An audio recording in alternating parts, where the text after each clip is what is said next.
Meeting for Tuesday, the 11th of July. It's being held in person and broadcast live on Channel 18.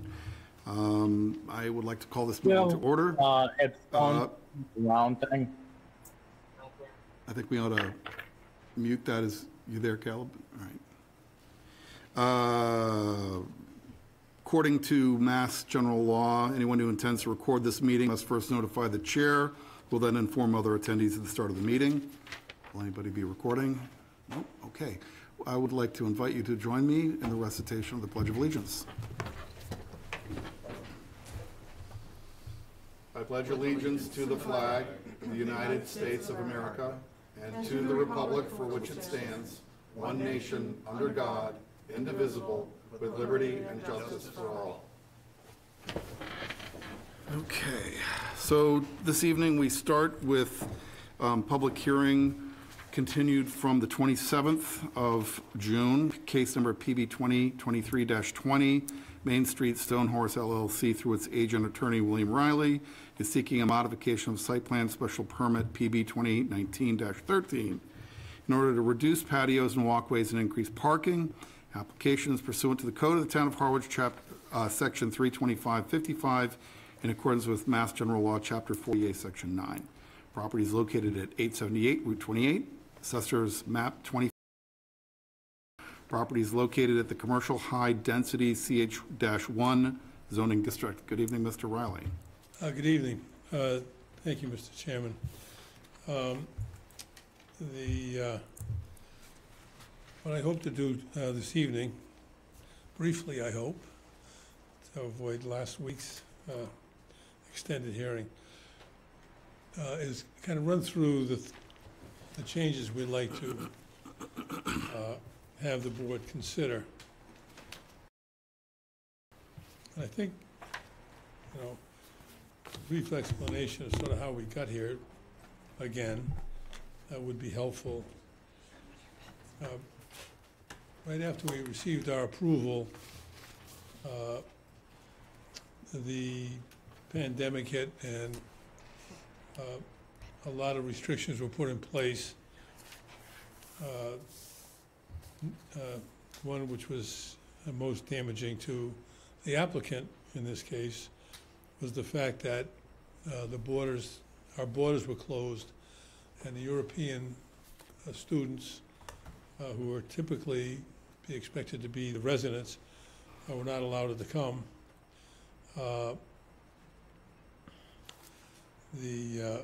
And that caused serious financial issues with the applicant. The applicant owned other real estate, but all his real estate was rented properties, either residential or commercial. And a lot of his tenants stopped paying the rent. And amazingly enough, the banks still wanted their payments every month. So it put him in a very difficult financial position. So that delayed construction of the second building. Another aspect of the delays, and the reason that there are changes, is the previous building commissioner, Ray Chesley, was very supportive of this application, as was the planning board and the zoning board when we came through. And he made several suggestions to Mr. Rudnick, which he really didn't have the authority to make. So, for instance, the reason why there's only one patio is that Mr. Chesley said, Ron, instead of having four spread out, it's better to keep them all on one between the two buildings. So Mr. Rudnick assumed that Ray had the authority to do that.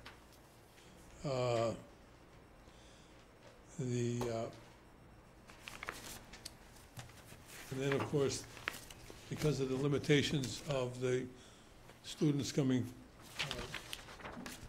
in from overseas, longer-term residents were being used by the employers that rented the spaces, and a lot of them had motor vehicles, and it was never anticipated that there would be residents who would have motor vehicles.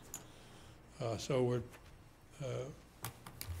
That's one reason why we're requesting the use, at least temporarily, of the gravel parking area. So we have several specific points. Paul, we hardly knew you, sent us a letter, sent you a letter, itemizing a series of things that he thought needed to be addressed. One was the access to the dumpster is steep. You know, in reality, of course, we don't have any handicap residents now. What we would prefer to do in the event, which we think is pretty unlikely actually, that we do have a resident who has limited mobility or some other handicap, is we would make arrangements for the on-site manager to collect whatever trash they might have and deliver to the dumpster, rather than either relocating the dumpster or regrading that whole section of the existing walkway. Another issue that Paul raised had to do with all of the sidewalks that were shown on the original plan were not constructed. The reason that happened is that as the use of the property developed, and because of the way the electrical units were located, preventing the dumpster in the back, nobody uses them. So Mr. Rudnick has no objection to completing them. He'd rather do it in asphalt rather than concrete. So that would be one of the things we're requesting. When we were here last week, one of the neighbors wanted us to close off the back access to Old Colony. And after giving that consideration, we really prefer not to do that.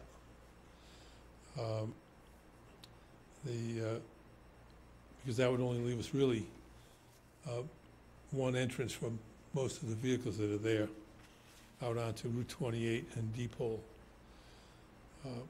where there's much more traffic, and there's a lot less traffic on Old Colony, so I prefer to use that. Another issue that we discussed last time briefly had to do with the screening planting that was to be located along the northern boundary. At the time this was approved, that planting was designed to be a visual screen. Since the project's been developed and noise of the residents has become more of a concern, we discussed with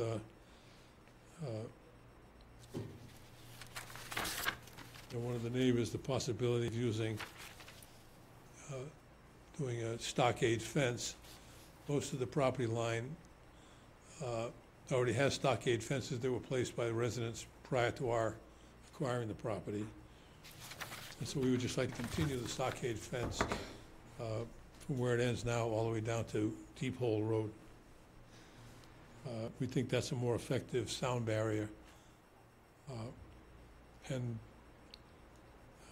there's quite a bit of vegetation in that area anyway. So we think that would be a much more effective sound barrier. One of the things that we haven't discussed before that Mr. Rudnick brought to my attention in this past week is that they installed all the lights that were called for on the plan, and a lot of them were broken. And so what they would prefer to do is use solar lights. These are low lights along the walkways, just to provide light for people using the walkways. Since they all broken. They've been using these solar lights, and they work pretty effectively. So they would like to do that rather than reinstalling the powered electric lights. I think that, I don't know if you've seen the letter from Jack Mee today, which was very upsetting to me, since I'm the one who communicates with him, and for him to imply that somehow he was duped is very upsetting to me. His complaint in the letter is that some of the sections of piping along the handrails, along the handicapped access, the ramps, were missing. And I did go down and look at it this afternoon, and there are some sections missing. That had been a problem this spring when Jack and I were working through building code issues, and we had repaired them. And and now some of them, a couple of pipes that are missing. So there's probably 400 feet of piping, and there's 2 or 3 sections, maybe 4 or 5 sections that have gone missing. I brought that to Mr. Rudnick's attention, and he said, we'll repair it tomorrow. Right. But What about the sprinkler issues? well, the agreement I had with Jack, which I really didn't understand the tone of his letter today. I called Jack after Mr. Rudd, the building was going to cost $100,000, not $10,000 as he put in his note. Perhaps that was just, he didn't hear me, perhaps. And so he has a contract, which is what our agreement was. We would get a contract to do the sprinkling. That was my agreement with Jack. And in return for doing that, Jack would give us a certificate of occupancy with the understanding that the sprinkler had to be installed before next April. Right. That's our agreement. If he's going to go ahead and sprinkle the building, he's actually going to do it in the fall. That, of course, was before he learned of the cost. So my question to Mr. Mee was, if we reduce the number of rooms, does the building still have to be sprinkled? His response to me was, talk to your design professional, have him review the building code, and then let me know. So we're in the process of doing that. Okay. The early indications are that if you, it's unlikely we'd be able to avoid sprinkling. So the decision from Mr. Rudnick is he going to continue to use the building for residents other than the manager who lives there, or not? I believe that, and again, I have talked to Mr. Mee about it yet, but that if we're not using it for rental housing, then we don't have to sprinkle it. Again, that would require some relief from you because the decision says all buildings must be sprinkled. So the reason why the building wasn't sprinkled, again, this is Ray Chesley, told Mr. Rudnick that he should convert the building to a single-family residence. So Right. when I learned that, I was stunned. I said, what? It's an office building. But Jack showed me the paperwork signed by my client, and I asked him about it. Sort of, I just did what Ray told me to do. So at that time, Jack surmised that Mr. Chesley was trying to help out Mr. Rudnick. In any event, turns out it wasn't any help at all. So, so at this point, either he's going to sprinkle the building, he's got a contract to do it, or we're gonna come back and say we're not gonna use it for residents at all, except for the manager. So it'll just be a single-family residence, and ask for relief from sprinkling it. Well, it seems to me as though the good news is the punch list went down from about 20 items in April or May or whenever it was, down to what I can tell are 5 issues Right. tonight, right? The bad news is that some of these are heavy lifting, like, I don't know what we can accomplish in terms of getting relief on that tonight. But Well, the yeah, I don't- dumpster issue, it sounds like we got dumpster, paving, sprinkler, screening issues, and then the solar lights. And 3 of those things, to me, I thought were pretty, I don't know what the board would like to talk about. Those seem to be kind of Well, on the- smaller tasks. Am I missing something here? No, on the paving issue, I received the bid for the paving today. Okay, I sent a copy of the bid to Chris Nickerson, who's the highway manager in Harwich, right, for him to review. It was a very complete estimate, described exactly what they were gonna do. And so I'm waiting for his comments. And I've sent that to Sheila as well. right. So that's, it's just a question of, if Mr. Nickerson says that what the contractor says he plans to do, then, Okay, so I suggested, so I know we can't finish anything tonight. I just wanted to get these questions out there great. so we could talk about them, since we no longer have anybody to talk to but Sheila, who's a wonderful person. I love talking to Sheila. But in terms of, moving these issues Well, forward. it sounds like if we're moving ahead on the dumpster, that the pavement is going to be done preferably in asphalt as opposed to concrete. The screening is underway. You've got some bids out for the pavement too, and the solar light option. Those seem like kind of short conversations to have. And the big one is the sprinkler. So Right. do we have to come back on that, or do we have, what do you? We don't have an as-built plan to Right. revise the special permit towards, so we absolutely would have to come back. Right. for- And I have to get, we have an as-built plan, but it doesn't contain the things we've talked about here, like the additional parking. So I have to get that added onto. But that's a minor change. I think we can do that.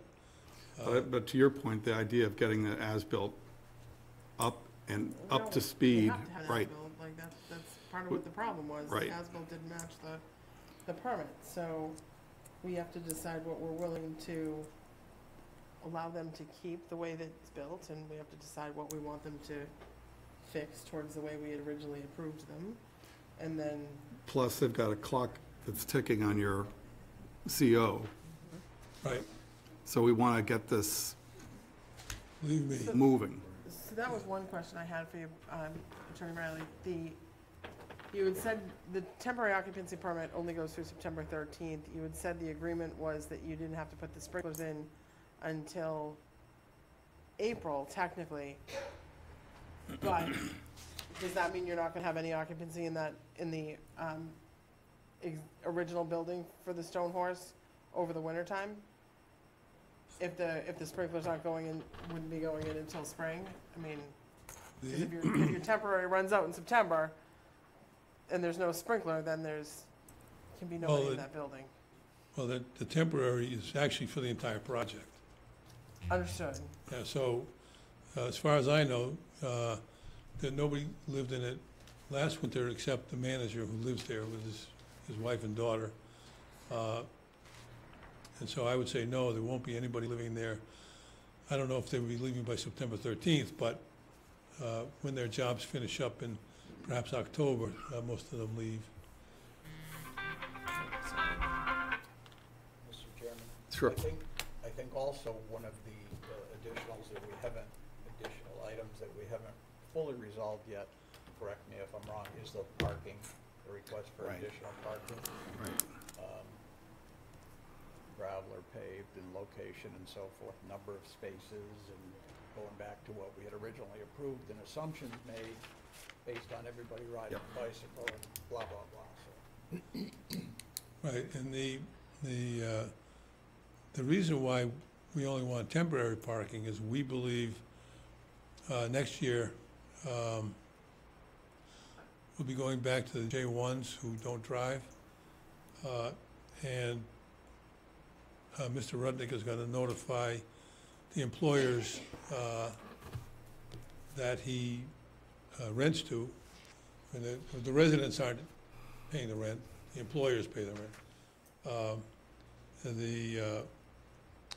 That he's going to tell them they have to use shuttle buses and things so that we won't be needing that parking. That's why we just want a temporary. Okay. Mary? So I have another question for you relating to Chris Nickerson's comments to us, had talked about stormwater runoff issues, and that there was a temporary, I think he said a temporary fix for 28, but there were still some questions about the other roads. Right, and what you should do is take a look at the estimate we got from the paving contractor.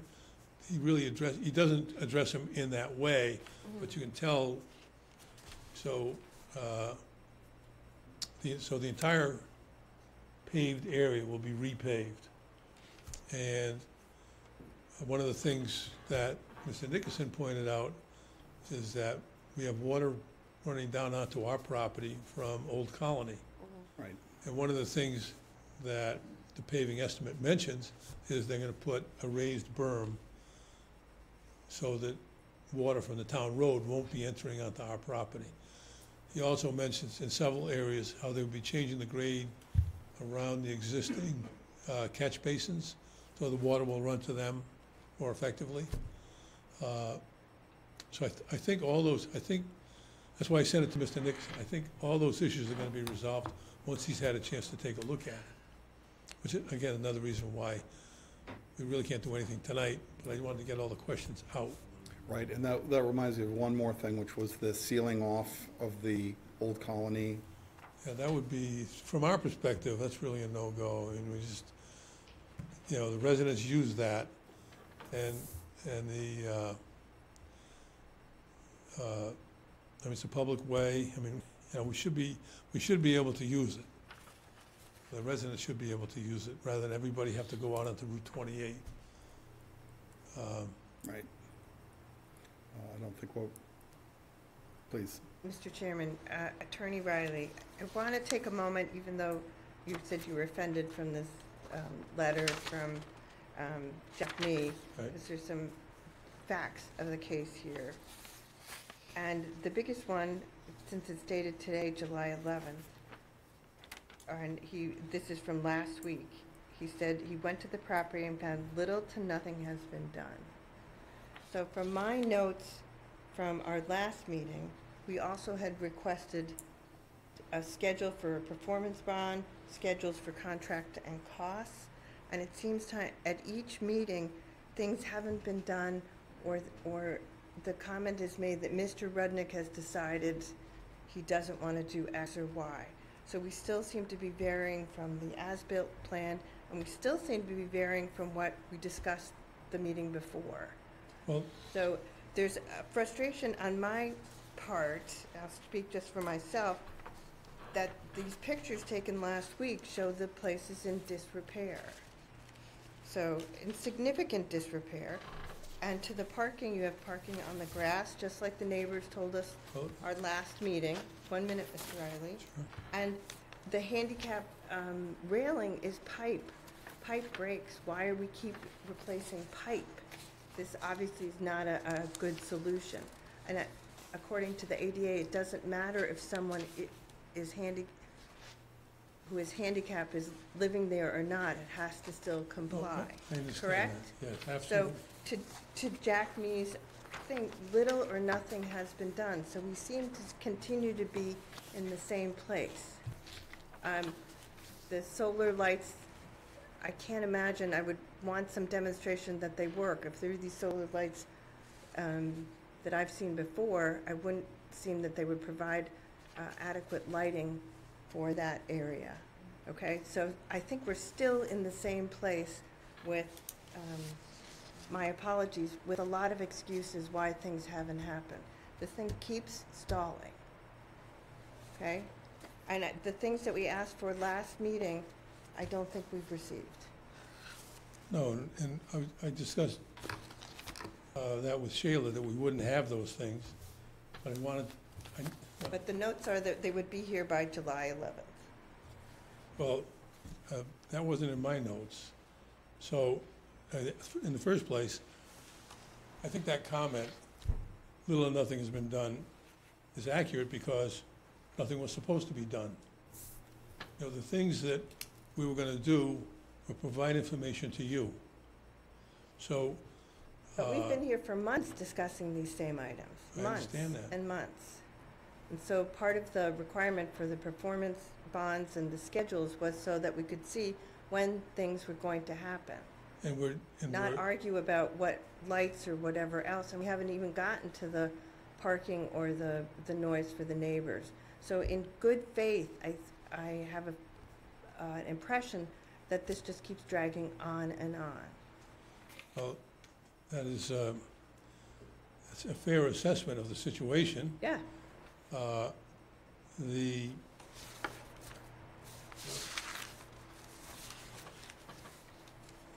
but, and Jack Mee, it, you know, tells us that little to nothing has been done. well, there was, He feels duped with empty promises. I can understand that, because it keeps being the same. The last time when we all went out there, it was winter. well, in the first place, we've made no promises to Jack Mee that weren't fulfilled. The fact that the railings were broken, my client wasn't aware of it, so we're gonna have it replaced. The neighbors had a meeting with my client where they objected to the gazebo, so the gazebo's been removed. So, I mean, the The gazebo is removed now? it's gone, yeah. Not just moved, actually It's removed gone, yeah, off the off the property. property, When did that happen? Yeah. either yesterday or today. Well, the neighbors asked to have it remove it, so we had it removed. Well, you had also said you were gonna put it up on cinder blocks, so it's like Oh. all the facts keep changing. Okay? So from a Well, board's it changed perspective- because we were doing what the neighbors asked us to do. But we're still trying to get to the as-built plan and And the we're- punch list of things that we need to do that include the landscaping, the lighting, the parking, and everything else, and it's just that we need to make progress. Well, we're making progress. We have a contract for the sprinkling, so he's gonna decide if he wants to sprinkle it or not. We have a contract for the paving.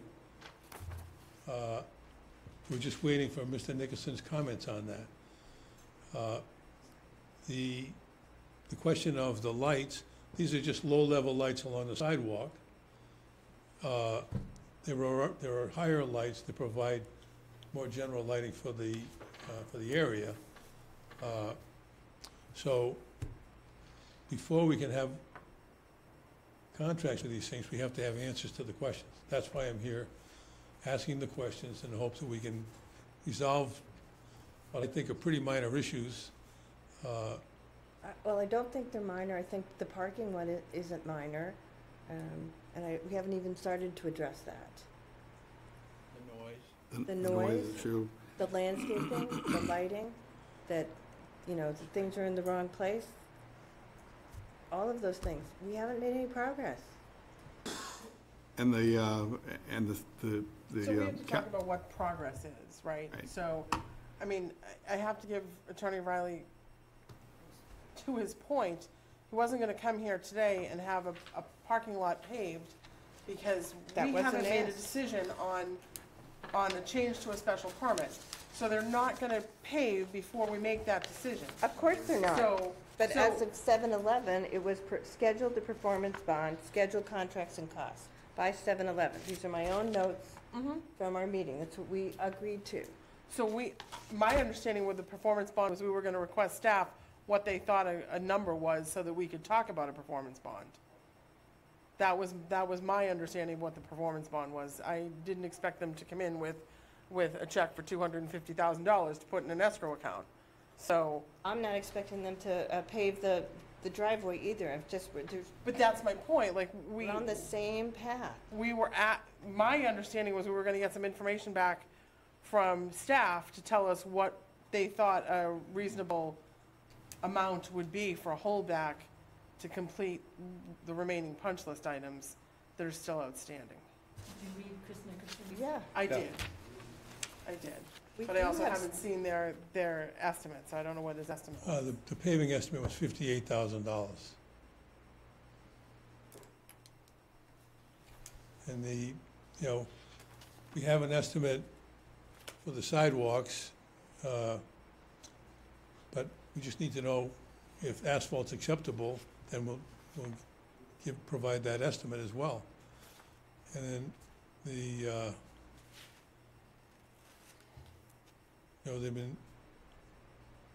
apparently they've been using those solar lights. Well, we've got problems, from our last meeting, we've got problems with crowds, we've got problems with noise. Solar lights mean people are outside in this parking area. There's no problem with trash. If you drive by there's no trash around the property I at all. didn't say trash, I said noise. Oh, well, Noise. that's one that's very difficult for us to control. Well, but it's what the property has become is different than what it was designed for in 2019, for lots of reasons.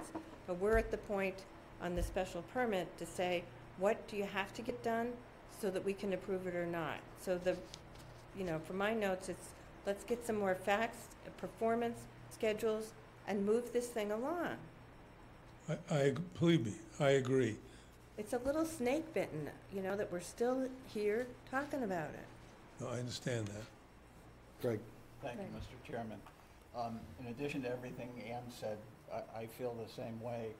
I also am concerned with some of the responses that have been put forth as a way to solve some of the problems. For instance, the noise, and we talked about the on-site manager, but obviously we know that hasn't worked for 2 or 3 years. It's been ongoing. The abutters told us that 2 weeks ago. So that's not working, and now the solution to the steepness of the dumpster solution is to have the manager come out and take somebody's trash for them. The solar, just the maintenance on the building, who's in charge of that? Somebody, I would think. I don't know if it's the on-site manager, but the railing, somebody ought to see that and say, we need to replace it. Somebody's damaging the solar lights, a tenant kicking them or something. Something needs to be done, and it doesn't sound like to me, the on-site manager is accomplishing all the things that need to be done to maintain this type of residence and what we have. So to hear those as the solution, I'm not comfortable that that's going to solve the problem. Well, what Mr. Rudnick has reported to me is that he has a company called Lighthouse Realty, and he has staff, primarily 2 guys who do maintenance issues, Walter and Tom, and he said they're there every single day. So the only thing I can think of is, they're not reporting like the pipe, the railings to Mr. Rudnick, because I told him today that about Jack Mee's letter, and he said, all right, we'll get them fixed tomorrow. So it's not a question of ignoring things, and with all due respect, Ms. Attorney, I understand that, and that, what you're reporting is that as soon as Mr. Rudnick found out about this, he said, we'll get it taken care of. I'm thinking, why does it have to escalate? How long has the railing been missing? A day, a year, 2 years? I don't know. But you would think the maintenance people or the manager or somebody in charge would know these things, rather than you having to tell Mr. Rudnick today and says, we'll get it fixed. I agree, and you know,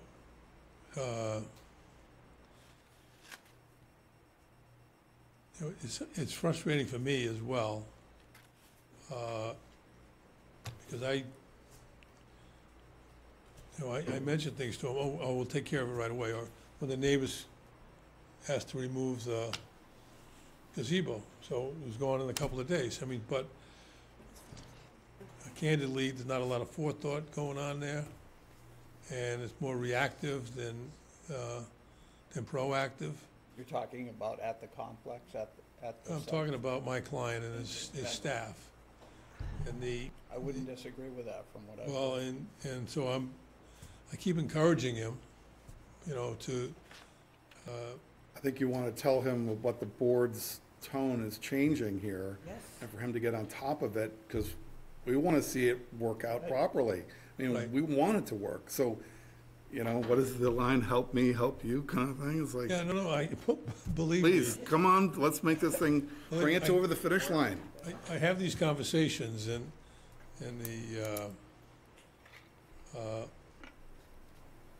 so, you know, they say, if I could have some guidance on some of the things I raised tonight, we're working on getting contracts on the other material. So I think, you know, hopefully we'll be in a position in a week or so to get a number to Sheila, so you guys can start working up Great. a performance bond. Harry, did you have a question? Yeah, what is the current use of the building? I missed the original hearing, so, Oh, the, or of the, yeah, it's any buildings on the property, what are they used for? workforce housing. For workforce housing. So all the residents are employees of local businesses. So, I mean, for instance, Wauquasit Inn, Chatham Bars Inn, Shaw's, Stop and Shop, Mom and Pops down in Chatham, Max Seafood. I mean, so a lot of employers rent a block of rooms and have their employees stay there. Sure, I understand. It looks like you've got a ticking clock here. You've got September 15th as a deadline for the current certificate of occupancy, and you've got the building commissioner saying he's not going to issue you an extension unless all the terms are met. So I'm wondering, what could this board do when you have those two conditions working kind of against you? If there's no legal certificate of occupancy and you're renting rooms to J1s or whoever, They leave in September. you're not, They leave in September. It's a seasonal business. okay, well, if there's no need for a certificate of occupancy, well, that would be my question. Is there a need for a certificate of occupancy beyond the 15th of September? Yes, there is. Could you elaborate? Well, I don't know how many of the residents will be there after September 15th, but, you know, some of them are there till the end of October. Well, if you can get everybody out by the 15th of September, it occurs to me you've got the whole winter to work down your punch list. So I feel like there's something I'm not getting, and it's probably because I missed the original hearing. But if you don't need a certificate of occupancy after the 15th, it's clear here that... We will need a certificate of occupancy after the September 15th. Well, apparently, the building commissioner is not prepared to consider that option, so I'm not sure what we can do to intervene in that. Well, we can get our job done, and then we won't have to worry about it. Mary? I just want to comment on some of the things that are open. I think, as far as the parking is concerned, I'm not concerned personally with gravel on the extended parking over the remainder of this year, because I also think it's permeable and it's not going to increase any stormwater runoff Right. on the property. So as far as gravel is concerned there, I'm not concerned with it. I'm not so sure that I like the idea of the solar lights. I understand they're solving a problem temporarily now. I just have to see what they are, and I haven't gone out to see what they are. But I don't necessarily know that solar lights in the ground at walkways are going to be the equivalent of the original lighting plan that we had approved. No, and I think it's fair to say they probably aren't. They certainly wouldn't be as bright. But, you know, my client asked me to ask you, and so that's why I'm, I don't know that I'm willing to go that far. I think the on-site staff or the building maintenance people have to do a better job of keeping track of the railings and Right. you know, some of the pictures that we got, you know, the grass growing up through the cement. I understand that happens. It happens at all of our houses too, but some of these steps are in pretty rough shape considering the buildings.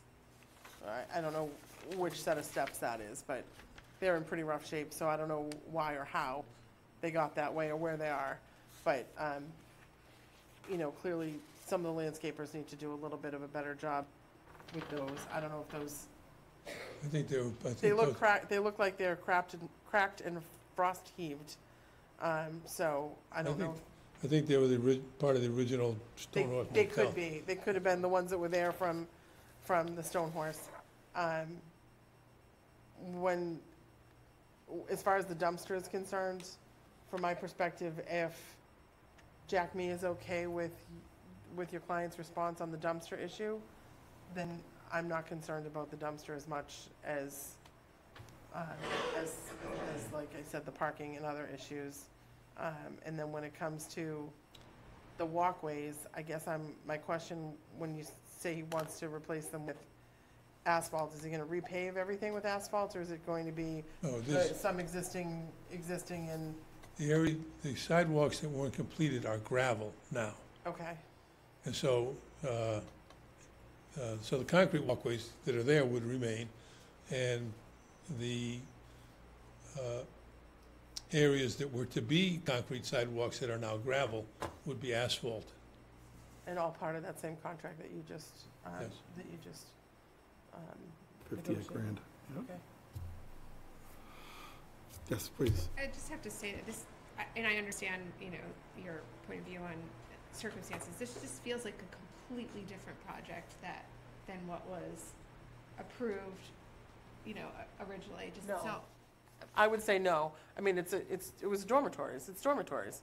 That's what it from a was. finished perspective, but I mean, our job is to go through the details of what the components will be, and this does not feel like that is, this, what we are talking about, all of these details, is consistent with what was discussed with the public, et cetera, at that original, those original conversations.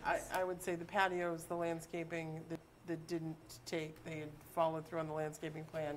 The landscaping didn't take. The patios were definitely constructed differently than what we approved. The parking, it seems that they need more parking than what we had originally approved. And I recall the conversations, and we did have the conversations that the expectation was that it was going to be J1s residing there and that they weren't gonna have cars. So clearly they have more cars there now than what was originally approved. But I wouldn't go so far as to say that it isn't what was originally intended. I think it very much is the plan. I mean, changes happen, things get built in the wrong place, things get changed slightly. The changes that are here are certainly more than average and need to be addressed, which is why we need to Recorded. either, they need to either build it the way it was done, or we need to approve some changes. So this board just needs to make a decision on that at some point. But I wouldn't go so far as to say that it's not what was originally intended. And having sat in every single one of those hearings, I would absolutely say that is not true. I think it is exactly what we thought was getting built. It's dormitory buildings to house J1 students and other temporary workers, with the two dormitory buildings in the old building. some of the details, I would say, went awry I'd say on the parking. a lot parking of the there. details. Yeah, A I'm lot not, of the I don't details. disagree with Like, you. and Yeah, I don't disagree with But you at that- all, but- but I wouldn't go so far as to say that it's the character of the, I did not say that I Yeah. did not say that, Yeah. the character of the project. I said, like, this, Mm-hmm. how it was executed does not seem to be consistent with what was brought forth originally, which I personally have concerns with. And Mm-hmm. setting a precedent that, you know, this is okay is hard for me. You know, this doesn't, again, unless I'm incorrect, this does not seem to be, like you said, the norm. And I don't know if we, as a board, I don't know how everybody's feeling, but I don't know that I'm comfortable with just saying, okay, we'll just make all of these changes and we're good to go. yeah, and that's Right. why I said I'm not comfortable with all of them either. Yeah. Well, I suggest that But I we, think that's what Mr. Riley was here to find out from us tonight too, right? Right. Before Comfortable. they go forward. so let's continue this. Yep. So, can I get a motion to continue? Mr. Oh, Lee is on the screen. Oh, he is. Is he, or is he? I see his initials. Mr. Mee, would you like to join us? Camera on. There he is. Are you unmuted? Can you hear me now? I can hear you now. Thank you. Excellent. Yeah, pretty much what my letterhead said. I've met with Mr. Riley several times, and part of the agreement for me to issue the temporary CO to get the crew in there for this season, through my eyes up front, was not only the right thing, but it's working for a need. This got, we can probably go back to December, and that's when we were working that the huge discrepancies on the site plan modification items that happened without any approval. It was my expectation that, through the springtime, well before this date, everything would have been taken care of. And it's just been dragged out, as a couple of the board members have laid out there. It's interesting that, just today or very recently, they got an estimate for paving. They've known the paving requirement since whenever the approval was, 3+ years ago. The same issue with the sprinkling. I believe that they clearly knew. Whenever I've asked their design team to certify anything, it's come back, particularly the front building, and I don't know the background with my predecessor. However, my speculation is that he allowed the developer to change that to a single family to not trigger the requirement for the sprinkling. I saw that from day one when I was working with Mr. Riley out on the property. And my first day out there, our first inspection, I believe that there were tenants in six of those rooms there. And in my eyes, that's certainly not code compliant. It's a safety issue. And they got to the point where the back buildings, he took care of what we needed so that we could certify it was code compliant. I had asked him, why don't we move these people from the front building to the back building where it's a safe situation? And I truly don't recall what the reason was, but they were not good with that idea. Oh, that's inaccurate, Jack.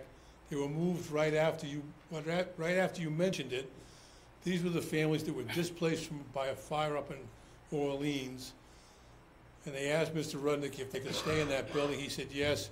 And Jack said it was not proper for their families to be there. They were moved immediately into the dorm buildings. So Bill, Chairman, may I? Please.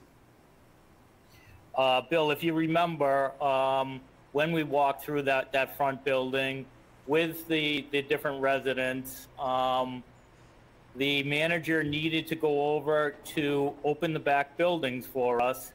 And we were told at that point that the families from the fire that you just spoke about were on the second floor.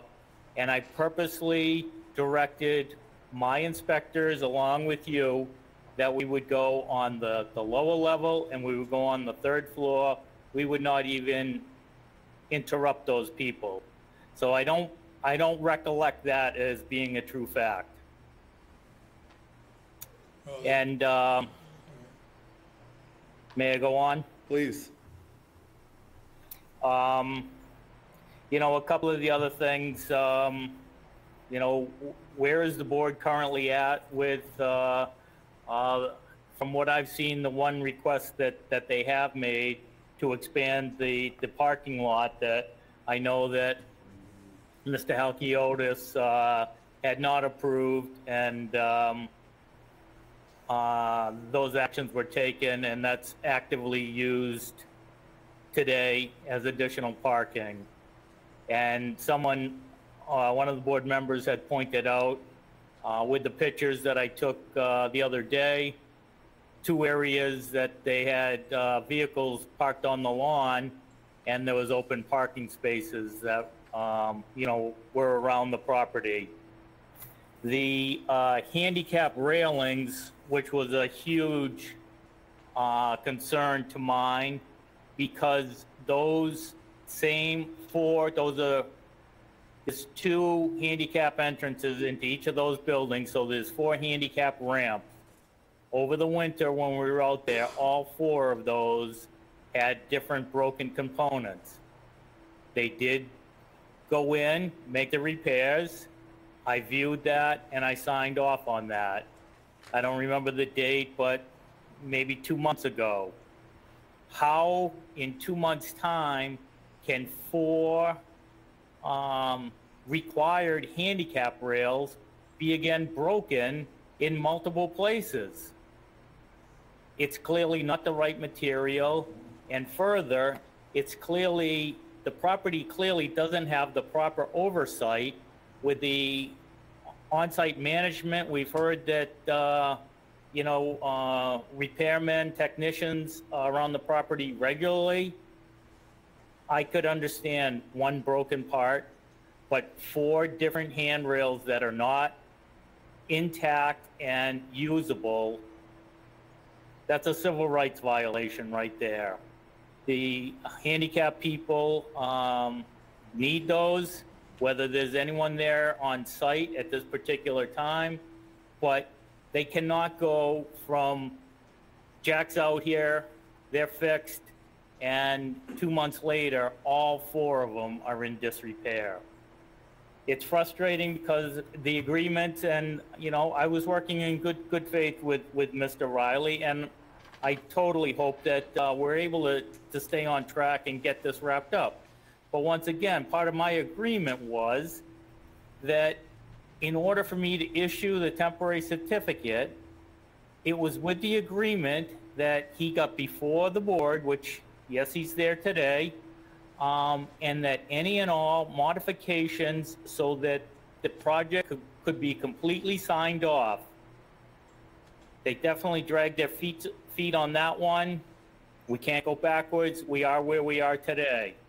But let's move forward aggressively and, you know, let's get this thing in a safe condition as the board had originally projected for this project to be, and let's bring it in as a safe condition and wrap these things up.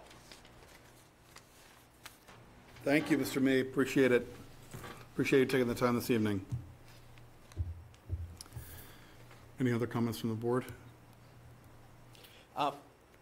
One question about, at the end of your email, it says that you will not extend the temporary certificate of occupancy. are there any conditions under which you might consider that so that they can continue doing business for however many weeks after the 15th that they have to? That they have people there, I should say? I would like to believe I'm a reasonable person, and, you know, it's my feeling that we should be discussing possibly a few minor, low-cost items at tonight's meeting, but, and we're well past that. Let's fast forward to September 15th. First and foremost, if the intent is not to put the sprinkler system in that front building, those people should be moved right away, because that is not set up in a safe, code-compliant way. If we get to September 15th and there has been due diligence by the developer with the board, and the board is very close, and we have a few reasonable items left, I'm certainly willing to sit down at the table with anyone. Thank you. I will agree, by the way, that Mr. Mee has been incredibly reasonable to deal with, very, very helpful. Great. Yes, Emily? Can I just ask, why, so is the parking that hasn't been, the additional parking spaces that have not been approved, are those still, why are they being used currently, and are they still being used?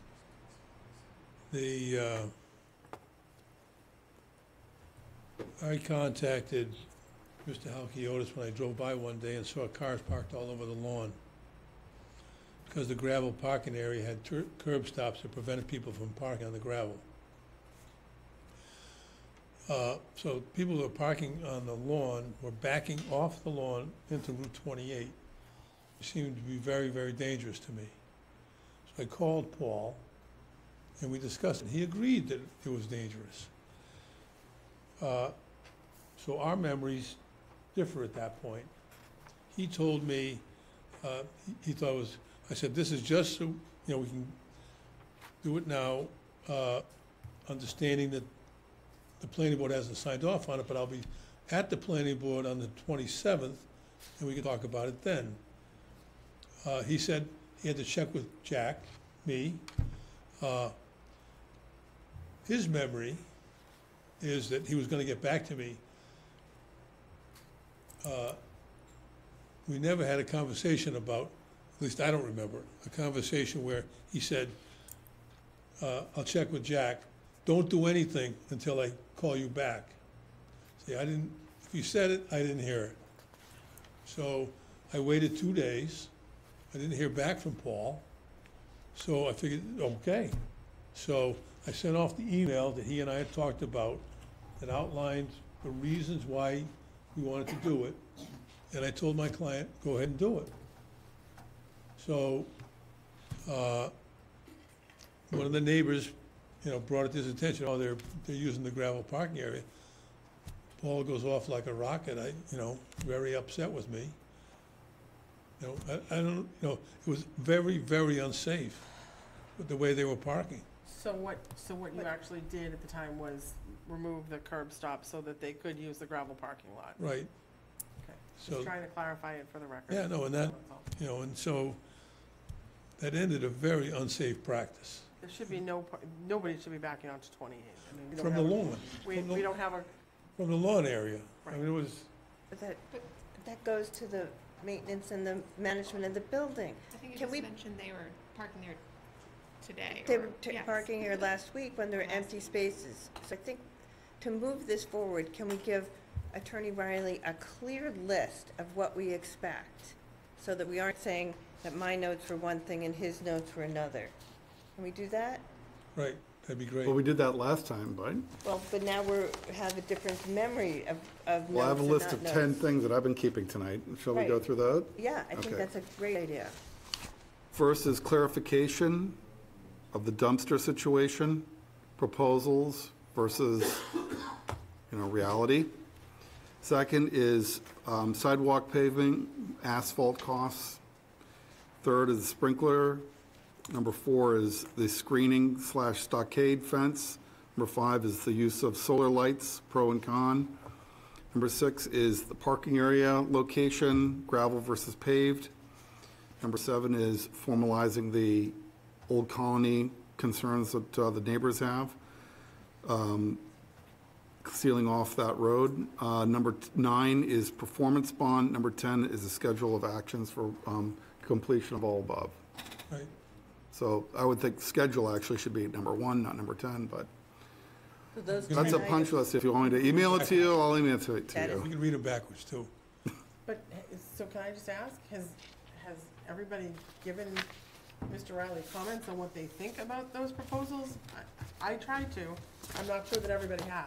We can. On some of those proposals, and I think that's what's gonna be helpful, to Right. know whether his Right. client's proposals might be accepted by this board or not.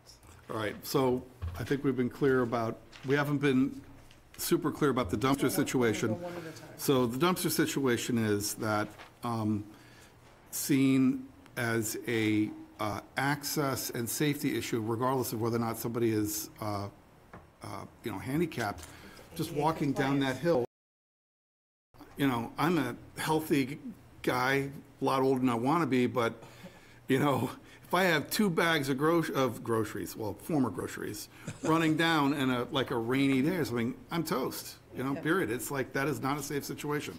I wouldn't have it in my own home. So that's like, solving that problem is like a simple physical gravity thing. And I don't know if it's Solve the dumpster. I don't know if it makes sense to offload it onto like a personnel issue.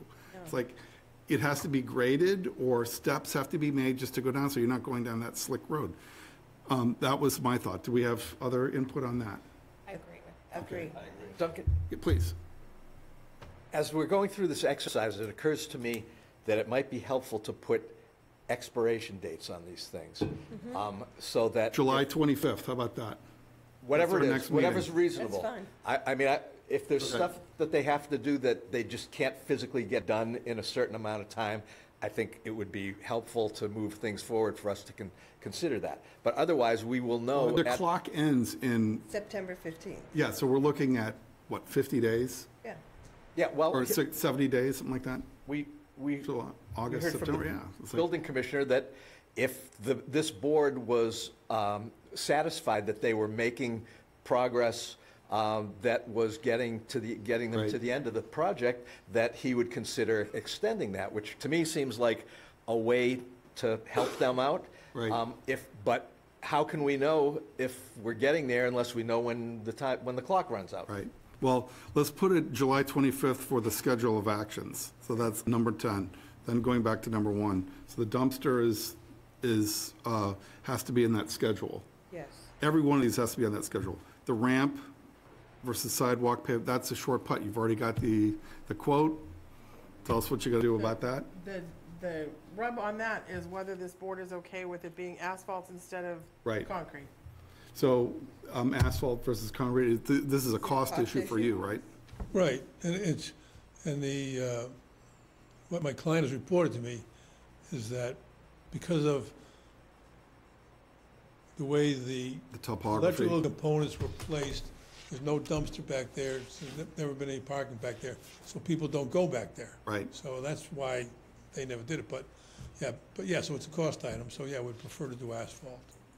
So but the cons would be that I would think that concrete's going to be more difficult to maintain, for maintenance, but asphalt's going to be probably easier winter maintenance and what have you over the long term, right? So that's Yeah.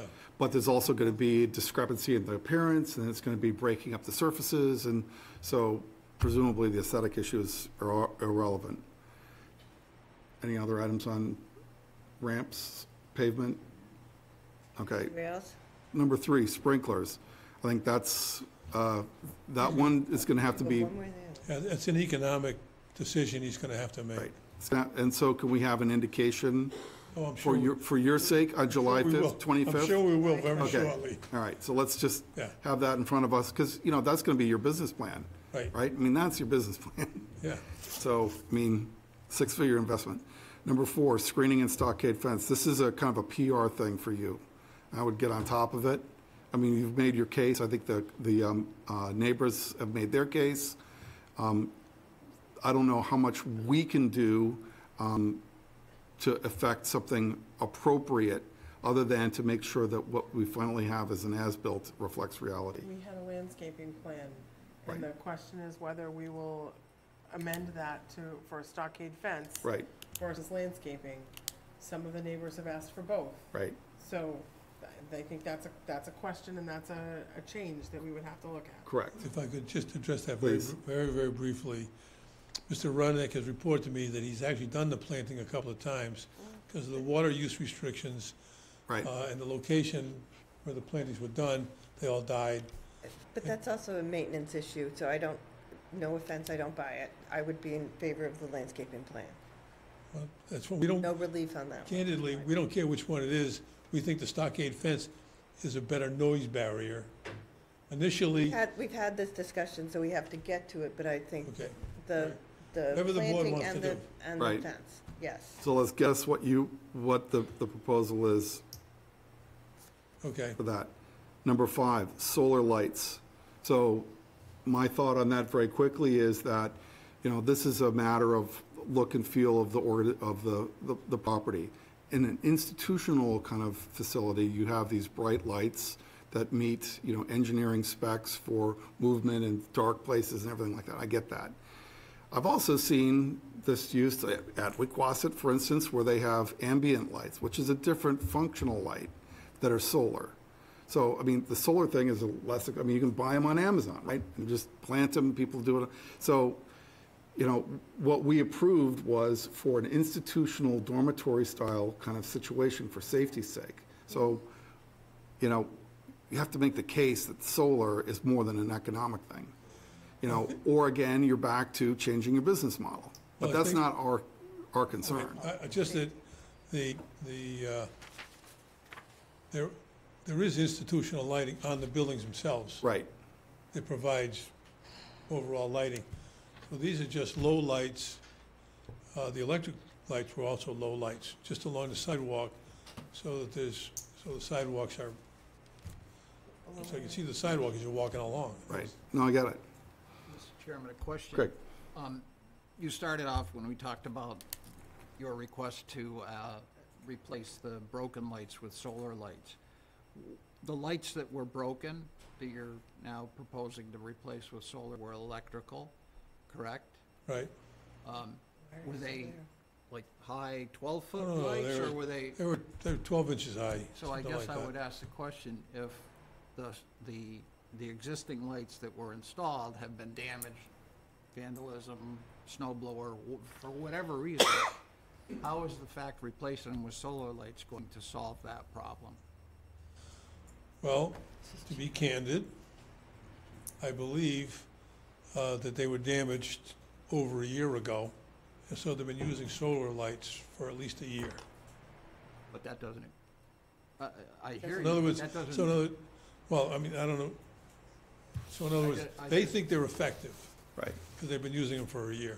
And I'm just thinking, the reason that you first proposed the solar lights was not necessarily economic, that was a portion of it, but also because of the other ones were damaged. I just go back to what Ann said before, and that's a maintenance issue or a Yeah, management issue. I would Right. see it that way. It's just my- That's something that we can't solve. What I'm trying to do is, we've got over another 6 hours of the board in this one issue. Yes. I'm just trying to be expedient in getting, that you get out, get this stuff to us, so we don't have to spend another 6 hours on Right. July 25th. The item number 6 is the parking, or the gravel versus paved and the location. That's all been discussed again. That has to be formalized. We have to get, right? I mean, So the question again there is whether you're going to allow the increased parking, whether we're going to allow the increased parking to be gravelled, or whether it has to be paved. Or whether or not you just don't want to do the gravel, the parking at all, because you foresee this as an unnecessary expense, because your business model is again going to change Well, no, I think, because of, right now, we think it's just gonna be temporary, just to get us. that's what I'm through- saying. So you, To get us through the end of this year. right. Because So he's you- told me that he's gonna tell the employers, that they're gonna have to use shuttle buses for the employees. Can we approve a temporary option and then it has to go away? Like, how does that work? Or if it's on the site plan, it's there and can be used? Typically, what's on a site plan is on a site plan. That's right, yeah. Yeah, you had, Do we have to get to a It'll yes, stop no there on the before. parking? Right, we have to get clarity on the parking finalized. As I said earlier, I would see no problem with leaving it gravel through this year, Right. and then we can address it in the spring if it's, Right. if they end up needing the additional parking, we probably have to amend the special permit anyway. Right. It's just my thought. Item number 7 is the close-off of Old Colony that was discussed by the neighbors. That has to be, again, put out. Your position, and, from, I think it's going to be straightforward, but that is a, this is one of their rallying cries here, and certainly we have to discuss that. That has to be articulated. right. And then the last item is the performance bond.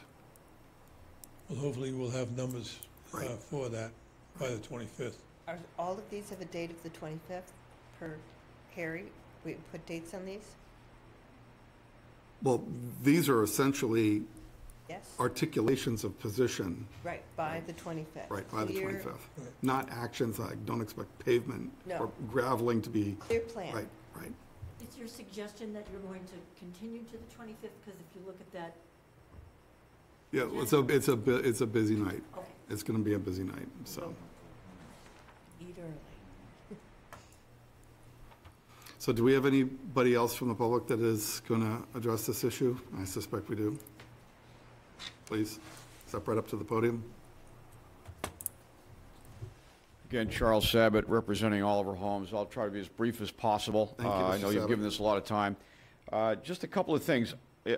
Unless I misheard it or didn't hear it, I'm still unclear on the number of spaces that are being added here. And I mentioned this last time, that apparently you allowed 17 in the original decision.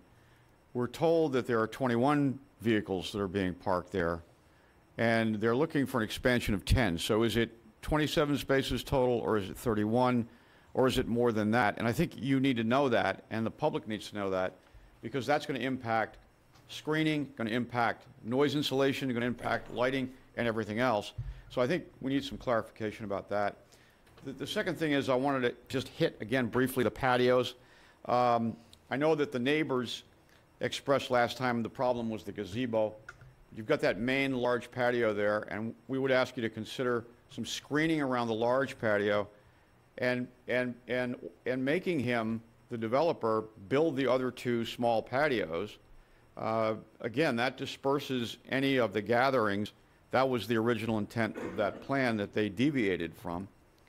And then thirdly, you touched on some of the other things we wanted. And thirdly, and I don't know whether I think somebody mentioned a detailed landscaping plan, but I think that I would like to suggest that you require that, because if there's a departure from that plan or there's a failure to maintain plantings, then the neighbors are able to go to the building commissioner with something very specific and definite to say, these are the plants that were required, this is the screening that was required, this hasn't been maintained, this hasn't been done. And then the building commissioner has something that he can enforce that's very specific and very definite.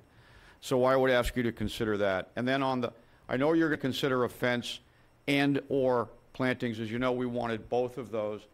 And one solution I could offer to that maybe is that you could phase that in. In other words, you could require that by X date, the fence be installed, by X date, plantings be completed, and I would also ask you to add the word maintain, plant and maintain, so that it's very clear that this developer has the obligation to maintain. You just don't put the plant in the ground and then abandon it.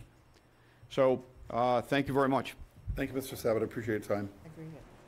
and your points. Anybody else from the public? Yes, Greg. Just like one item, back to the request or suggestion about blocking off Old Colony. Right. And I thought at our last meeting, it was suggested that police and fire be asked about that. And I'm wondering if now, if we've got a 2-week continuance, can either you or Shayla, can we get that information? That may solve or answer the question for us right then and there. I suppose, I discussed it with Mr. Rodnick, he's very much opposed to it, Right.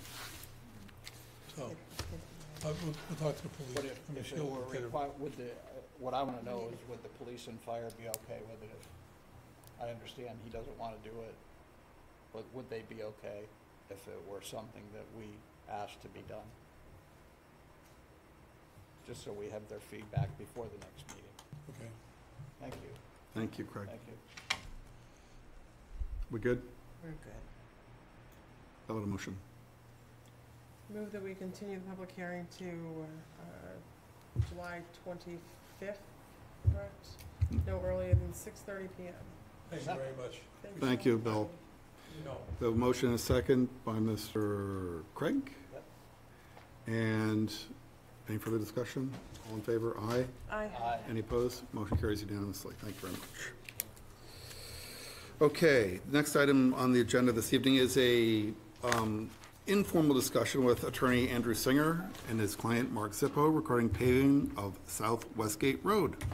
Original definitive subdivision was approved in 2007, PB 2007-36. Good evening, gentlemen. Good evening. Hello.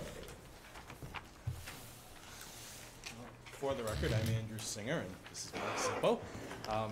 We appreciate your time tonight. We're here, we've given you, the one thing that we submitted, there are many things you have for this form, but we submitted this, the colored sketch. You should have it, if not, I can give you more. The reason why we're here informally to have a conversation with you is, this is a subdivision that was created back in 2007 by a prior owner, and took a long time to get to this stage just with COVID and everything else, and other things after, with the recession in '08. But what came up, so you all know this part of South Westgate Road, I'm sure. The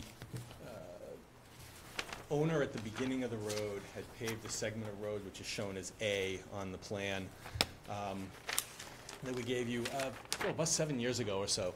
And no problems, no issues. Mr. Zippo had extended the pavement in the section B in front of his 3 house lots there at the end of May, and that generated some complaints to the planning department. So we immediately had met with the now former town planner, Mr. Halkiotis, and Mr. Mee, who is no longer, I think, on the screen. And we had told them, we had explained our understanding of the planning board's decision back in '07, and I don't think any of you were here way back then. We weren't either. This was a subdivision I was not involved with. And Mr. Zippo bought it after it was approved. So we met with Paul and Jack, and we said we'd come here to have a conversation because they obviously weren't here then either. So we've given you, so I gave you a memorandum, gave you some copies of plans. Since then, you have received a bunch of emails from the neighbors, who I believe are in the audience, who I believe own the farm to the south, and Mr. Zippo has responded as well. What seems to have happened in the last month since we met with Jack and Paul is that this has ballooned up into something that the board doesn't usually discuss, which is the private maintenance and use of a private way by the private people who have rights over that private way. So Mr. Zippo hopes to be able to communicate with the other owners who have rights on the road, and because this just begs the question that they need to be able to work together, hopefully, with all the residences that are there and the farm. But before you, so, you know, focused on what you guys, if we're here for anything formally, we're not tonight, but informally, would be the planning board decision from '07. There were two conditions in that decision that discussed a road. When the subdivision was brought into place, Southwest Gate Road existed. It's existed for many, many decades. What was created was a new road, which is the road that services 4 lots, as you can see on the plan off to the left there.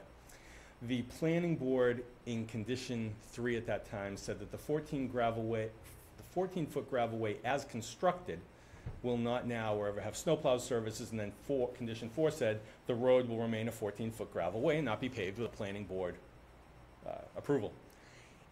As I wrote in the memorandum, it had always been Mr. Zippo's understanding when he bought the property, and it was my interpretation as well of the planning board decision and the covenant, that we explained this to the town planner, was that what the planning board approved, and I say planning board, it was you guys, but it wasn't you guys. But what the planning board approved at that point was the lots, but only 4 of them were on a new road, because Southwest Gate Road existed. Southwest Gate Road, others have rights over it. As I'm sure you know, under Mass law, when you have rights over a private way, you have the right to pave it, you have the right to put in utilities, you have the right to make it safe. So I don't think the planning board necessarily had authority or was trying to say they had authority back in '07 to control Southwest Gate Road that had existed for many, many decades, if not, well, I don't know how long, probably for early part of the 20th century, if not earlier. So we had looked at it as, or Mr. Zippo had looked at it as, you know, the owner at the main part of, the first part of the road had paved, and actually paved down to about 3/4 of in front of Lot 1. It might have been an accident, who knows, but the pavement actually went to about 3/4 in front of Lot 1. And Mr. Zippo continued it in front of those 3 house lots. And he did that because of safety concerns that he had with the heavy use that the road gets through the farm. And I realize that's now getting us very close to the private use of a private way by private people question. So what town planner asked us to do is to come before you, put this before you, say it has been our interpretation of the planning board decision, because that's really all that we would be formally ever asking you to do, is to do, we have an interpretation that I just shared with you, and it's, I think, ambiguous at best, unfortunately, now that we're looking at it 16 years later. And the question is, what's the best way to deal with it? So I originally had submitted a letter to the board requesting to delete conditions 3 and 4, because condition 3, snowplowing is handled under the town's snowplow policy now, so town will do it or won't do it under that policy. And condition 4, while Mr. Zippo doesn't want to pave the rest of the road or the new road, you know, the rest of Southwest Gate Road or the new road at this point, you know, he'd like, for safety reasons, to be able to know, you know, to be able, if he could, if he had to. With the new road, one of the things is, if you've been out there, you've seen it's dirt. Yeah, you know, and so where the cul-de-sac is supposed to be for the dirt road, the new road, there's no demarcation.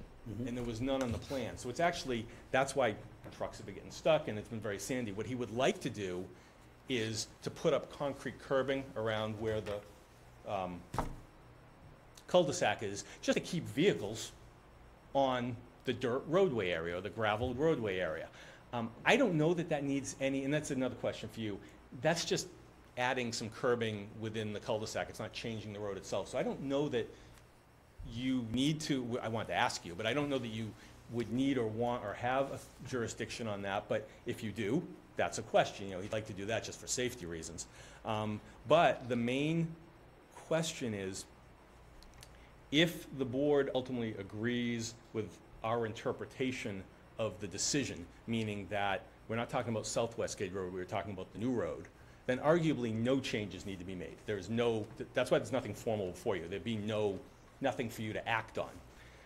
If everyone thinks that it's a good idea to try to clarify this, to get rid of conditions 3 and 4, then we would submit, I spoke with Shayla, it was an application to modify the special permit, we'd pay the fee, we'd get advertised, et cetera, and we'd have a hearing. So that was where we wanted to just bring the discussion to you this evening. Happy to try to answer questions, and don't want to downplay this at all. Mr. Zippo does want to be speaking with the neighbors, and I don't know them, but I know they're here. And any other neighbors who have rights on the road. There's another party that's, I don't believe, here tonight. Because it makes sense for everyone to try to do this to get along. So, thank you very much. Thank you. Appreciate the idea of having the discussion brought forward, even if it has to be kind of formalized like this at Town Hall. At least, you know, we get all the cards out on the table, we all know everybody's position, this is the way it ought to work, and I want to thank everybody who's here to contribute to the process. Before we go to the public, though, I do want to ask if the board has any questions of Mr. Singer or Mr. Zippo right at this point? No? You made reference to conditions. I don't, do we have a copy of the permit? Oh, I thought I'd given a copy. It's the 2007 special permit. It was a definitive subdivision decision. Yeah, it should be in the packet. Not that one. It's 2 pages. Yeah, it's only 2 pages. I can give you my copy if you like it. I just wanted, you referenced Oh, yeah. them, so I wanted to just Yeah. kind of, It's right there. okay. Thank you. Well,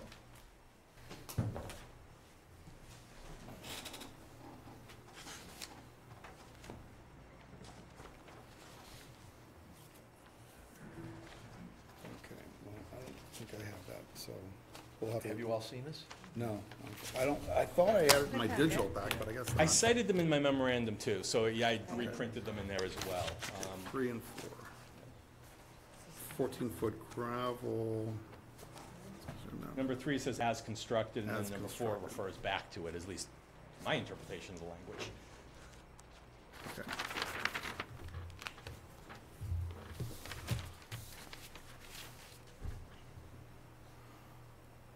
So I'd like to at least at this point open it up to the public. Please come up to the podium, announce your name and address, and speak your piece. Mike Lewis, 209 South Westgate. So, touch a couple points that Andrew made. The Davenport, the area that they paved wasn't part of the same, well, it is part of the same road, but not part of the subdevelopment plan that was submitted to you guys, which I think allowed him to get away with paving it. We weren't there at the time. And then back to the location of South Westgate Road. If you look at your map, your assessor's map, number 56, it shows that South Westgate Road used to go up through the power lines and then cut down and go through someone's backyard. So I don't think the road was originally where it is. I think that was created for the subdevelopment plan. No, that road is there. Yeah, he's in the back. And then a number of the plans label South Westgate Road as a gravel way. So when we read it and it said the 14-foot way is supposed to remain gravel, when you look at all the plans, it says gravel way up from the beginning of Lot 1 down to the lots at the cul-de-sac.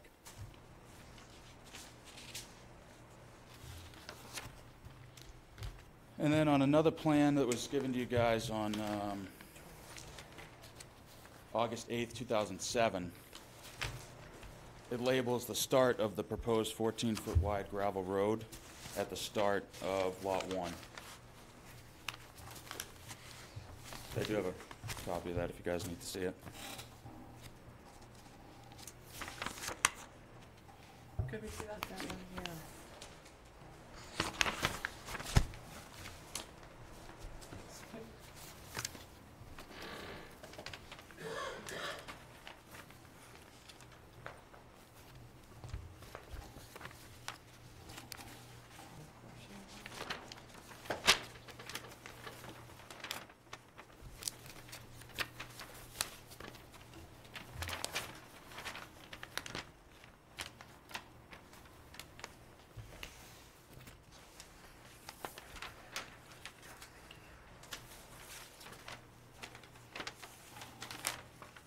I do have a smaller copy if that's easier. Well, I'm just trying to get some sense of where it. Sure. Yeah, the geometry down here looks kind of different from what we have. If I can ask, where is this existing dwelling and this existing stable on the map that we have in front of us today?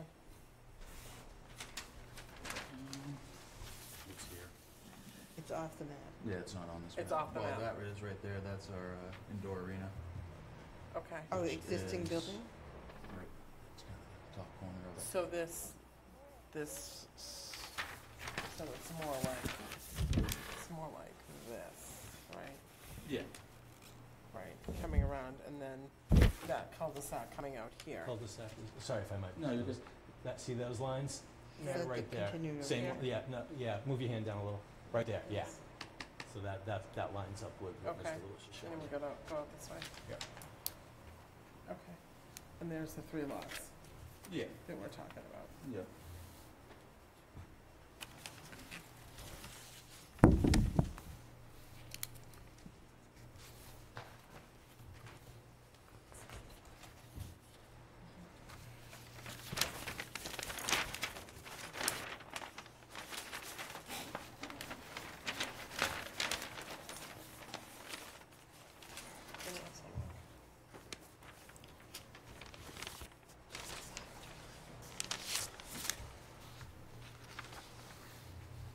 So I only point that out just to say that our interpretation of it is different from theirs, because we thought the 14-foot gravelway was created from the first lot all the way down to around the cul-de-sac.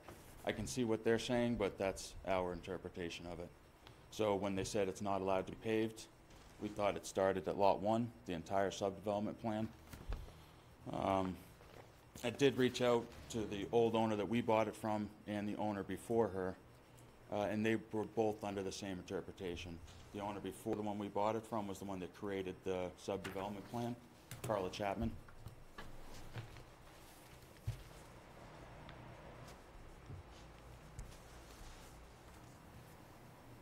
So I'm sure you guys can reach out to her, but I do have an email from her that I printed out if you'd like to see it.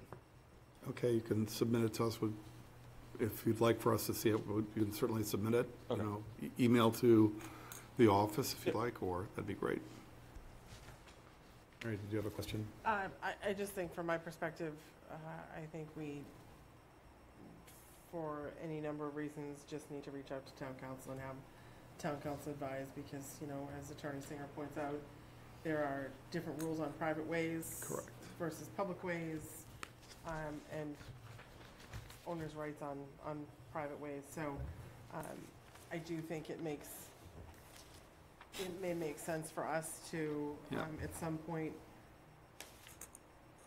amend the terms of the 2007 special permit, because again, that, to Attorney Singer's point, condition 3 really is irrelevant at this point, because the DPW has a snow plowing Right. regulation on private roads, and 4 may be affected by what town council tells us we as a planning board have the right to do or don't have the right to do, and what owners have the right to do on a way or not. So Right. it's just my 2 cents worth at the time. Very good. Is there anybody else from the public who would like to address this? And if you were done, Mr. Liss, I don't mean to interrupt I you. mean, I don't really have too much more to say. Okay, well, other please, than by the all means. whole Purpose of creating the subdevelopment plan was to keep the equine community, keep it looking as a farm. Right. I mean, we're 3rd and 4th generation Cape Codders. My wife and sister-in-law are from Harwich. We stayed in Harwich. We had the opportunity to buy a farm that they both worked at since they were really young. And me and my wife bought the house next to it, which is also on Southwest Gate, obviously. But it's mentioned in all sorts of stuff that it's supposed to remain a rural property.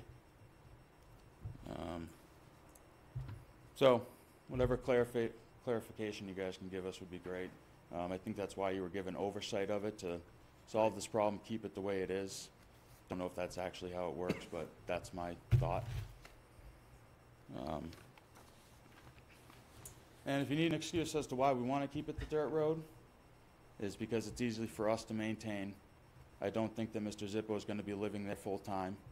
I know that a lot of renters aren't going to care what the road is, or what damage they do to it, and if it's gravel, it's a lot easier for us to grade out, fill in potholes. Up to this point, we haven't done much work because there's a lot of construction going on, which is understandable. It's a lot of houses to build at once, but it was tough to do anything without it getting torn up. No fault of his, just construction, vehicles, cement trucks, everything. Yeah, in the future when he's not there, it's gonna be up to us to maintain it, especially if they are gonna be rentals. Davenport's pavement, they've always been taking care of their own stuff. I know he had a verbal agreement with the old owner, Jen Narbone, as far as him taking care of it. I don't know if anything was ever put in paper. I can reach out to Jen and ask her. But that's all I got. Thank you, Mr. Lewis. Appreciate you taking the time. Mary? If I could, Shayla, could you, as a part of us reaching out to town council, can you pull the old 2007 files and any updates, just because they're gonna need to see, I think, all the originals plus. Right. Yep, I've been working with Awesome. Mr. Lewis and Attorney Singer, make sure they had plans. Awesome. So I have them right by the sideline desk. Fabulous. Could I also, if I might, Please. unless there's someone else in the public? Don't, Yes, someone else. then please come up to the podium, this, only because this is the only way it gets recorded properly. Yeah. I'm Jennifer Lewis. I also live at 209 through 214 Southwest Gate. My question is, if you're bringing up that it's a town council issue, one of the issues that we ran into is we had, the day that the pavement went in on that section of the road, we had tried to reach out to Mr. Zippo and actually Clover Paving, who was the company that was doing it, to determine, you know, to say that we did not believe that it was okay for it to be paved. And they responded, you know, it's okay, we're paving it anyways type thing. I don't remember exactly what was said. So if something comes up that it's not a town issue because it's a private road, then how does that follow with the deeds, where the deed says this is what happens if you decide it's a private road, it's not something that we can deal with? Like, what happens after that?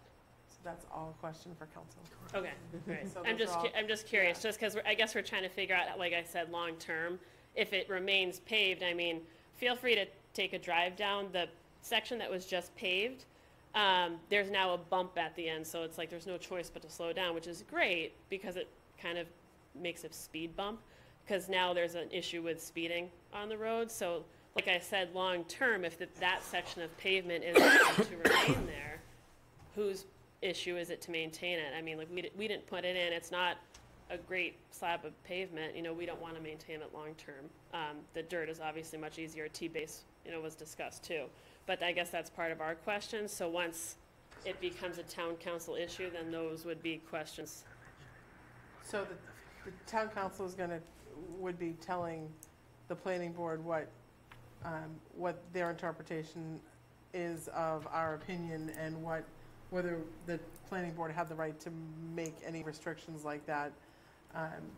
They may also come back and say, much to what Attorney Singer just said, and say that, you know, under mass law, private landowners along a private way can maintain the rights on the private way and can maintain the roadway. Mm-hmm. And anyone can maintain the roadway. So that's essentially what they're going to be doing, but they wouldn't be necessarily telling you what your specific right is relative to. Okay, regardless of what the deed says, Correct. it's possible, we don't It's know. possible. Okay, thank you. So it's, yeah, if it's not a public way in the town, then private ways have different rights. Okay, thanks. Okay. Thank you, Ms. Lewis. Anybody else from the public wish to address the board of this? Please. So, my name's Lisa Wilson, I own the horse farm at the end of the road. I guess this pertains into question with the road where they want to erase that there's no public plowing. But on the same aspect, he's never plowed anything. We've plowed the road for the last 3 years that we've been there. Made it always passable for us. It has never been passable for whatever he's done because we've done it. So on the same aspect, I think it goes along with that if we're plowing it, still maintaining to plow it, I'm not going to plow a road that he put in half-heartedly to maintain. So I guess there's all these issues with that. So that's what I wonder is if they want to erase possible snow plowing, is that goes along with the private road thing that the town will be doing the plowing. The town has a policy that if certain private ways meet certain standards, then the Public Works Department will plow it. Okay, perfect. But so the only point that I think, just to clarify what Attorney Singer was saying, there was a condition on that old decision that said it wouldn't be plowed. Yeah. And the point that he was making is that that was before the Department of Public Works had a plan and had a procedures for plowing private ways. So there are a lot of factors that go into whether the town actually plows a private Will way or plow not. it. Okay. So, because they have to, it has to go through procedures and it has to be Yeah. approved, Yeah, understandably. you know. Sorry, one more thing. Yes. I did speak with Chris Nickerson. They won't be plowing it whether it's paved or not. So, just throwing that out there, it'd still be our problem at the end of the day. Okay. Just a couple of responses, just for the record, and Okay. for the neighbors, and also for getting the town council. What Mr. Zippo's intent right now is to sell the 3 houses where the pavement is, lots 1, 2, 3. He's gonna keep the other 4 houses, and they'll be rentals. So there will be additional owners. If the town's not gonna plow the road, I agree with what the neighbors have said. They're saying exactly what I said, which is, when you have a private road, the people who have rights on that private road are responsible for that road. So it's, so that if they all get together, then they should be sharing. Whether it's snow plowing or maintenance or whatever it is, that's exactly where neighbors who have rights on a private road, it's definitely a private road. It's not a public road. There are others who have rights in it, but it's not a town road. We all know that. That's what Chris was saying as well. But so the neighbors definitely should be, hopefully, be able to work that out, because they should share. Now, part of that sharing is based on use. So, Mr. Zippo actually has documented numbers of who's using the road, what types of vehicles are using the road, and almost all of them are going to the farm. So it's a well-used road, because there's a commercial business at the end of it, which is wonderful. And so it's a matter of trying to figure out how they're going to work together with that. For town council, good questions. Obviously, private ways, this comes up all the time. There are court cases all over Massachusetts because of private ways. One of the things maybe, just for town council's purposes, and something that Mr. Lewis said, the road at some point in the past actually intersected Boston. It kind of went behind where the house is there now, the Davenport house there. Right. The road was moved to that, so the beginning of the road was moved to where the Davenport section, I'll call it for lack of a better term, is now. The rest of the road actually was where, if you can kind of still see it, when you go on the road, you can kind of see where the road spiked off when it was moved. It wasn't moved down here, it was moved up at the front when it was close. I think it must have been closer to the wetland from 100 years ago. And another thing for town council, when you look at the maps, South Westgate Road went through to Main Street, right near Queen Anne, or it went to Queen Anne right near Main Street. At some point, the farm properties, not these owners, long ago, I have no idea, blocked the road. So the road doesn't, I don't believe you can go through anymore to the south. Blocked by The other neighbor. the other neighbor on the other side of Southwest. Oh, okay, so somebody was blocked, so again, but again, to this point of looking at the private road and who has what rights and who can do what, I appreciate the comments we've heard tonight and the fact that we have a difference of interpretation. I clearly agree that South Westgate Road was a gravel road back then and a dirt road in sections. That's why it's probably shown on the plans that way, but it's just a matter of how it works. And even if town council says that disagrees with our interpretation and agrees with their interpretation, the planning board decision doesn't say it can't be paved, it just says we need to come back to you for a modification. Right. And so it's the same thing about getting rid of the conditions or modifying the decision. It would be maybe the same thing through a process. But if we don't need to, from our point of view, all the better, the parties still hopefully can get together and work things out. Right. Well, thank you for your time this evening, and we will get back to you when we have council's feedback, right? That'd be great, yes. Okay. Thank you. Thank you so Thanks a much. lot. Appreciate everybody making it out to this evening's meeting and taking the time out of your day here. We also have 2 more items. Approval of minutes from our 27th of June meeting, which everybody should have in their packet. Any changes or emendations or alterations? If not, I would entertain a motion to accept as submitted. I move we vote to accept the minutes from the Tuesday, June 27th meeting as submitted. motion? Second. And a motion and a second. Any further discussion? All in favor? Aye. Any opposed? Now, we also have a vote for a partial release of covenant for the Chloe's Path project, which is PB 2016-03. You should have the material here for the Chloe's Path. It was not that long ago that we have the June 13th plan.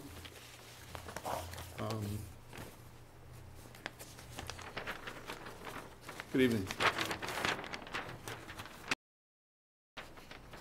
You're Mr. Donovan? I'm John O'Reilly. John O'Reilly, sorry. That's all right.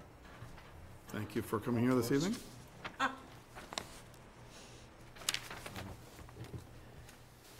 So through the chair, my request for release is pretty straightforward, I think. We're looking for hopefully 6 of the 7 lots to be released. I did give you an itemization of what was outstanding, as well as what our inspection process has been. We've also given you costs for the outstanding issues. But as some of you may know, this property was potentially an affordable housing development, a pretty significant one, and the owners have opted to revert back to single-family homes, 7-lot subdivision. Right.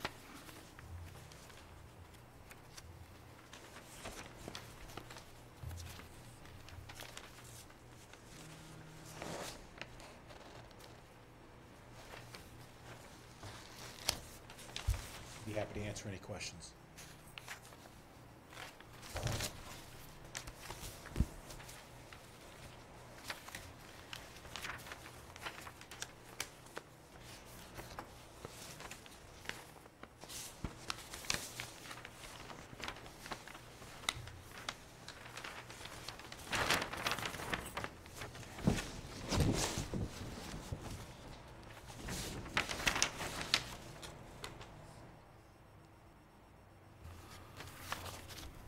I don't have any questions. Any questions? Is there a lot 8? Yeah, there was a Lot 8. Lot 8 was the significant wetland that's adjacent to Forest Road. Right. And that was as part of the endangered species review. That lot, which was mostly wetland, was deeded to, I believe, the Harwich Conservation Trust. Right, that's right.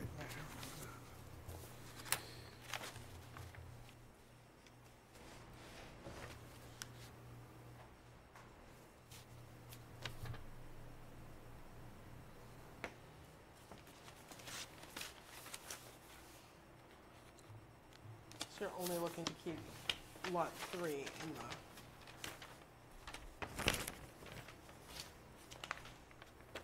Which, we have identified the lots, 1 through 1, 2, 4, 5, 6, and 7 to be released. And only reason is 3 has some conservation issues, and we'd rather leave that off, but the owners are willing to, accept whatever decision you folks decide, whether it's we leave 7, which is up against the fire and police station, that would leave that to the board's discussion. So has anyone, has the engineer reviewed this for us? As this, what, there wasn't enough time for that, so I don't know whether you want to move this forward with the engineer to review it, but. I think traditionally been asking Hannigan person to VHB to give us a determination as to whether the value of the remaining lots is sufficient to support the covenant release. Right, and we would make it on Thursdays, between the changeover and staff and a couple of vacations we haven't. Okay.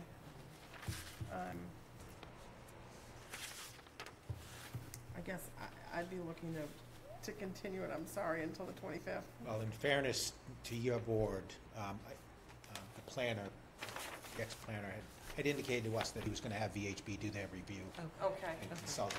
And I reached out to staff this morning and wondered if we'd gotten the report. Sorry. That's all right. So I kind of expected. All right. I wasn't going to bring it up, so, but you did. Apologies. These things, I appreciate your patience with this, but we'll certainly, I think, can obviously we would- expect to have that on the 25th, do you think? Can we? From VHB, or? I do not know. I Yeah. don't know what their schedule is. I would think they would be able to do that It's hard to say in the summer. in Right. a span of 2 weeks, though. It's still 2 weeks, so, hopefully they'll be able to do it. I'd love, yeah. And it's really not a public hearing, so it's nothing really that we have to continue. But I'd love to put it on the agenda for the 25th, and We will do that, and if they can't get it to us by then, we'll be in contact, and and if we have an answer, maybe we put it to the beginning of the meeting, being that that's a Exactly. huge Right. meeting. Being that he's waited us out today, maybe we can Do a favor. take Flip care of the that at script, beginning. yeah. I'd appreciate that. Thank you, Mr. O'Reilly. No problem. So, what was the date? 25th. 25th, but I will definitely be in touch. Like I said, I have a meeting on Thursday, and we will see if that's doable. If VHB can't produce in 2 weeks, is there a way that we could ask Highway Department, Chris and Lincoln Hooper, to take a look at it, or they don't do I that? have to check with Assistant County Administrator. Okay. on that, so That's great. Thank you very much. I will Thank you, let sir. know. Thank you for your time. Wonderful. Thank you. Have a great night, folks. You too. Well, Thanks. Thanks for hanging in there. Yeah. Do we have any additional business before the board this evening? Cindy? Nothing from you? Come on. I have one. Yes.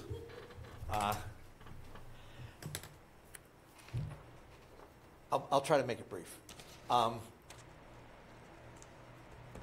used to start my fires in my fire pit and my fireplace with newspaper, but then I didn't get newspapers anymore. Could you use your Advertising laptop? and- Well, I could. As a I could- starter? Probably, that'd work.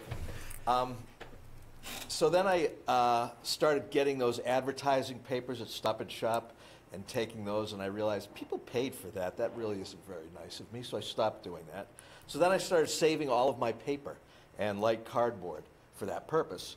And I have, since I've been working with this board, I have found that I have an overabundance of fire-starting paper, and started thinking about other panels and boards and commissions I've been on, and I thought, why not, what did they do? Why not do what they did? And what they did was distribute documents electronically and allow us to have our laptops in meetings, and then we had no paper.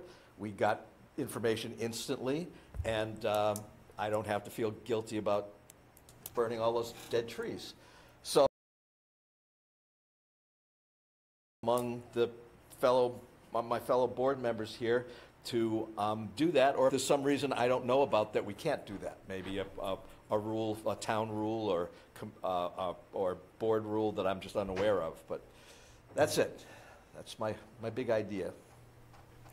Didn't we try that in like 2017 or something, or 2018? Not that I recall, but personally, town clerk's office needs, these are permanent records of the town, and they need paper copies, so. And plans are awfully difficult to read on a tiny little screen, so. Right, I'm personally in favor of the paper, but it's one person's opinion. I like the big for the plans, but sometimes if I can just get the material for the week in advance, I scan it so I don't feel guilty about not picking it up. If I've seen the PDFs or the Word docs, Well, I so assume they're available. You can opt out. I assume they're being submitted in that form. Are people bringing paper down here for you to make copies People of? submit electronically, and now they also bring 11 copies of whatever.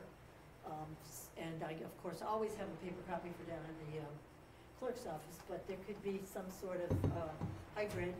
Always the paper copies go to the clerk's office, but that doesn't mean that we necessarily need 11 sets. So anybody who wants to say they don't necessarily need that, we could go down to 4 sets. It would save a lot of your time, Oh, perhaps? yes.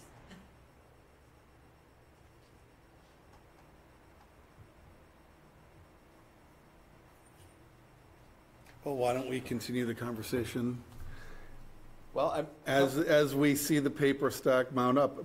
Which reminds, would you like to have this in the way? No. But I noticed that I'll burn it you for you return them, are they shredded here? Yes. So it's pulped?